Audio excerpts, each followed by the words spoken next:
Good morning. I will be starting Magic Tree House book number 14, Day of the Dragon King by Mary Pope Osborne. And as I read it, I will show you the pictures if there is a picture on that page. That way you can see what's going on.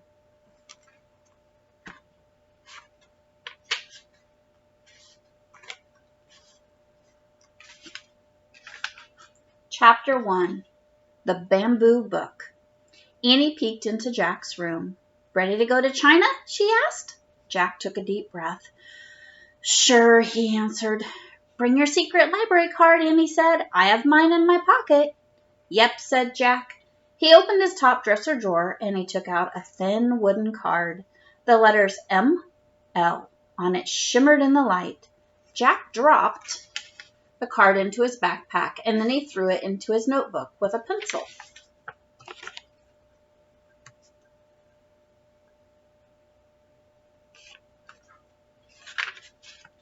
Let's go, said Annie. Jack pulled on his backpack and he followed her. What are we in for today? He wondered. Bye, Mom, said Annie as they passed their mom in the kitchen. Where are you going? She asked. China, said Annie. Great, said their mom. She winked at them. Have fun. Fun, thought Jack. He was afraid that fun wasn't quite the right word. Just wish us luck, he said as he and Annie both headed out the front door. Good luck, their mother called. If only she knew that they really aren't pretending, Jack whispered over to Annie. Yeah, said Annie, grinning. Outside the sun was shining brightly. Birds sang, crickets chirped. Jack and Annie walked up their street toward the Frog Creek woods.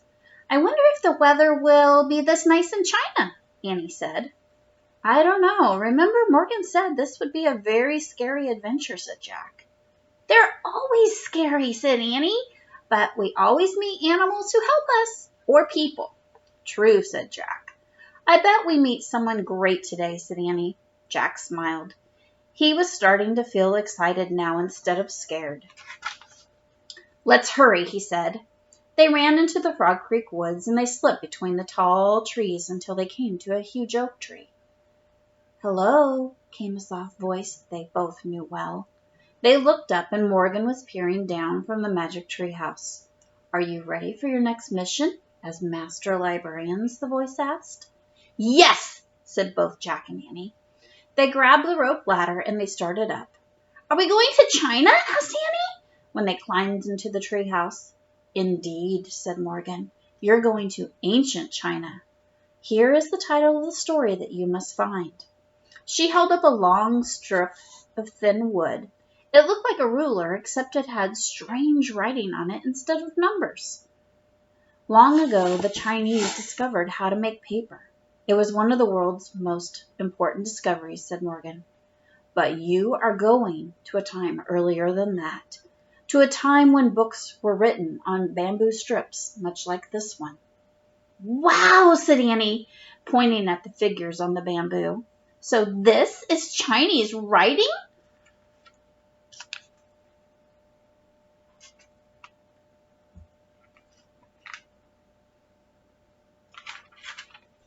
Yes, said Morgan. We just have letters. Chinese writing is made up of many characters. Each one stands for different things or ideas. These characters are the title of the ancient Chinese legend. You must find the first writing on the legend before the Imperial Library is destroyed. Let's hurry! Come on, let's go! Wait, we need our research book, said Jack. Yes, you do, said Morgan. From the folds of her robe, she pulled out a book, and on the cover was the title, The Time of the First Emperor. Morgan handed the book to Jack. This research book will guide you, she said. But remember, in your darkest hour, only the old legend can save you. But we have to find it first, right, said Annie? Exactly, said Morgan. She handed Jack the bamboo strip, and he slipped it into his backpack. Jack pushed his glasses into place, and then he pointed at the cover of their research book.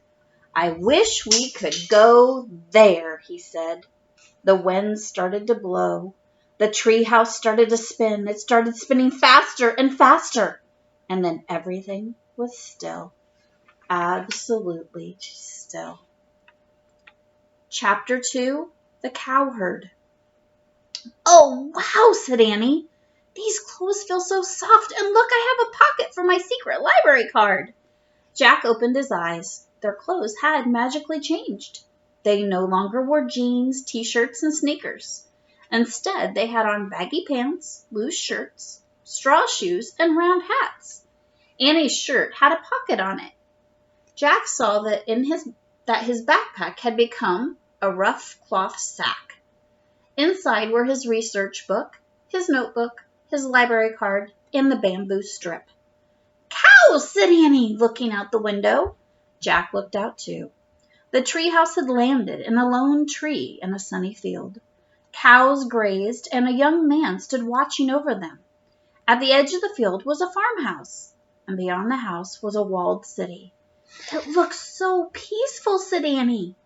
"You can never be sure," said Jack. "Remember, Pompeii looked peaceful before that volcano went off." "Oh, yeah," said Annie. "Well, let's see what the book says," said Jack. He reached into the sack and he pulled out the China book. He opened it and he began to read aloud. Over 2,000 years ago, China was ruled by its first emperor. Because he chose the dragon to be his symbol, he was called the Dragon King. In China, dragons are seen as brave and powerful creatures. "Dragon King? That sounds a little scary," said Jack. "I really like this outfit," said Annie. Next to the writing was a picture. It showed a picture of a man wearing a rich flowing robe with wide sleeves, and he wore a tall hat with beads that were hanging from it. Jack pulled out his notebook and he wrote, "First Emperor called Dragon King. The book we need must be in the Dragon King's library," said Annie. "I bet his palace is in that city."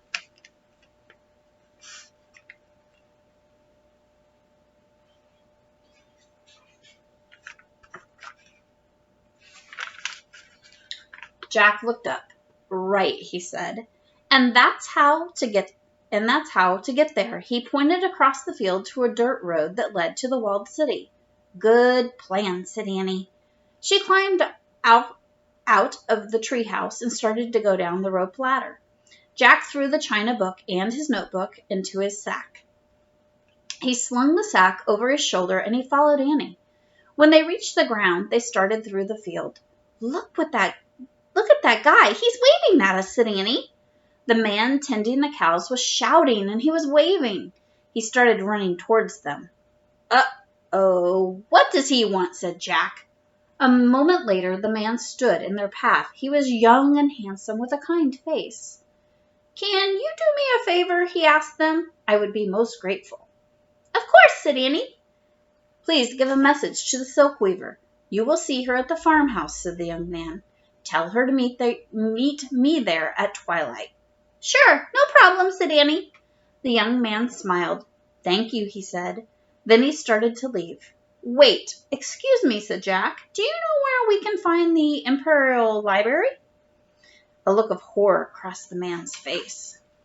"Why?" he whispered. "Oh, I just wondered," said Jack. The man shook his head. "Beware of the Dragon King," he said. "Whatever you do, beware." Then he turned and he ran back to his cows. "Oh, man," whispered Jack. "Now we know one thing for sure." "What?" said Annie. "This place is not as peaceful as it seems," said Jack. Chapter 3, The Silk Weaver. This will be the last chapter I read today, and then I'll read more tomorrow. The Silk Weaver. Jack and Annie kept walking across the pasture toward the road. Annie stopped when they neared the farmhouse.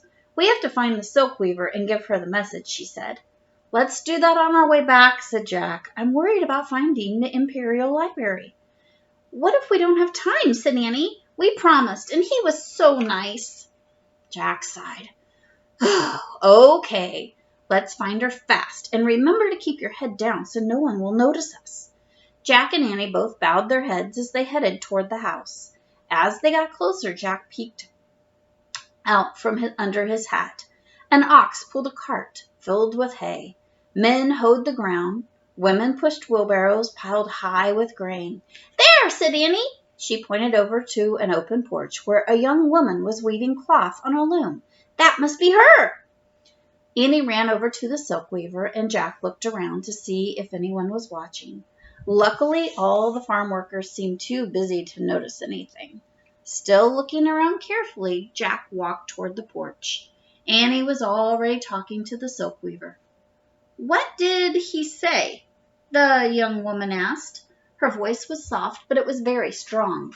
Her dark eyes glowed with happiness. "He said you should meet him in the field at twilight," said Annie. "He's so handsome." "Yes, he is," the silk weaver gave Annie a shy smile. Then she reached down to a basket near her loom, and she picked up a ball of yellow thread. "It was very brave of you to bring the message," she said. "Please accept this silk thread as my thank you." She handed Annie a ball of silk. "This is beautiful," said Annie. "Feel it." She handed it over to Jack. The thread was smooth and soft. "How do you make silk?" said Jack. "It is made from the cocoons of silkworms," said the weaver. "Really? Worms? That's neat," said Jack. "Let me write this down." He reached into his sack. "Please don't," said the silk weaver. "The making of silk is China's most valuable secret. Anyone who steals the secret will be arrested. The Dragon King will have him put to death."